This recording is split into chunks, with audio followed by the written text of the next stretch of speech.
నా అన్వేషణ. ఆ! ఆయనతో నీకు బాగా ఇప్పుడు జర్నీ ఫ్రెండ్‌షిప్ బాగుంది. ఉంది. ఫ్రెండ్‌షిప్ జర్నీ ఉందా? ఉంది. ఆయన చేసేది కరెక్టా? రాంగా? నీకెలా అనిపిస్తది?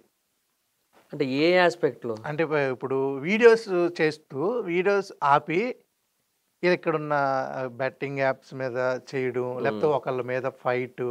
అంటే ఆ ఫైట్ వల్ల వచ్చే వ్యూస్ వల్ల అని బయట ఎక్కువ రూమర్స్ ఉంటది. అవును. వ్యూవర్స్ అలా హ్మ్. మొత్తం అన్నీ కలిపి. హ్మ్. ఏమనిపిస్తది నీకు? అంటే ఇంక అది చెప్తున్నాను కదబ్బా! ఇప్పుడు end of the day people want some controversy stuff ఒకటి అప్పుడప్పుడు. మధ్య మధ్యలో ఆ మసాలా కావాలని ఎక్స్‌పెక్ట్ చేస్తుంటారు. రోజు నార్మల్ వీడియోలు చూడకుండా ఒకటి. రెండోది ఇందాక చెప్పిందే మళ్ళీ. వాటికి వ్యూస్ వస్తున్నాయి. హ్మ్. ఇప్పుడు ఎవరిది తప్పు? నేనేమంటున్నానంటే ఇప్పుడు ఒక మంచి వీడియో నువ్వు పెట్టావు ఫర్ ఎగ్జాంపుల్. చాలా మంచి ప్రపంచంలోని టాప్ మోస్ట్ బ్యూటిఫుల్ ఏమంటారు వాటర్ ఫాల్ ఒకటుంది. ఐస్‌లాండ్‌లో ఆయన ఒక వీడియో చేశాడాయన. అక్కడ ఆ వాటర్ ఫాల్ చూస్తే నాకసలు మతిపోయింది నాకు ఆయన వీడియోలో చూస్తేనే. ఆయన డ్రోన్ షాట్స్ అవన్నీ చూసినప్పుడు. ఇప్పటికైనా ఎళ్ళాలి అనే డ్రీమ్ ఉంది. బట్ అంత బడ్జెట్ లేదులే మన దగ్గర.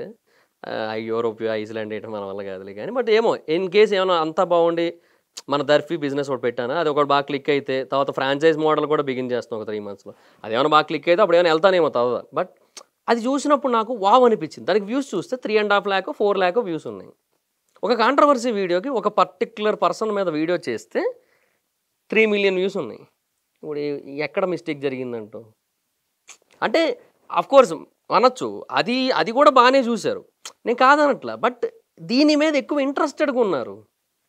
ఇంట్రెస్టెడ్‌గా ఉన్నారు. పీపుల్ కాంట్రోవర్సీస్‌కి, 18+ వర్డ్స్‌కి అడిక్ట్ అవుతున్నట్టు మంచి వాటికి అవ్వట్లేదు. ఇప్పుడు అందుకని మనమేంటో అనేది పక్కన పెట్టేసి వాళ్ళకి నచ్చినట్టు వీడియో చేయడం తప్పు గదా! అప్పుడు మనం వేస్ట్ అవుతాం ఎండ్ గదా! ఆఫ్ ది అది నువ్వు ఇంట్లో చూసుకో. నీ రియాలిటీ ఏంటో నువ్వు ఇంట్లో చూసుకో. కా నువ్వు కనిపించేదే ప్రపంచానికి అయినప్పుడు అహా! ఎట్లా? నేనంటుంది అదే. ఇప్పుడు నువ్వు బయటకి ఎందుకొచ్చావు సోషల్ మీడియాలోకి? ఒకసారి 'షారుఖ్ ఖాన్' గారితో ఒక ఇంటర్వ్యూ ఉంటది. ఆయన ఏమంటారు, బయట మిమ్మల్ని ఎవరైనా గుర్తుపట్టి మిమ్మల్ని బాగా ఆహ్, పలకరిస్తే మీకు మరి ఇబ్బందిగా ఏమి అనిపించదా? మీకు ప్రైవసీ అదంతా అంటే, లేదు నేను కష్టపడిందే దీనికోసం గదా! నన్ను గుర్తుపట్టాలి, నాతో ఫోటోలు దిగాలి, నా ఆటోగ్రాఫ్‌లు అడగాలి. నేను దానికోసమే కష్టపడ్డా అని చెప్తారాయన. సో, మనం సోషల్ మీడియాలోకి వచ్చేది దేనికి? To get reach, to get recognition, to get views, to get money. ఇదే పర్పస్ గదా! ఈ 4 పర్పస్‌ల కోసం మనం వచ్చినప్పుడు, ఏం చేస్తే ఆ పర్పస్‌లు ఫుల్‌ఫిల్ అవుతాయనేది చేయడం తప్పెలా అవుతది?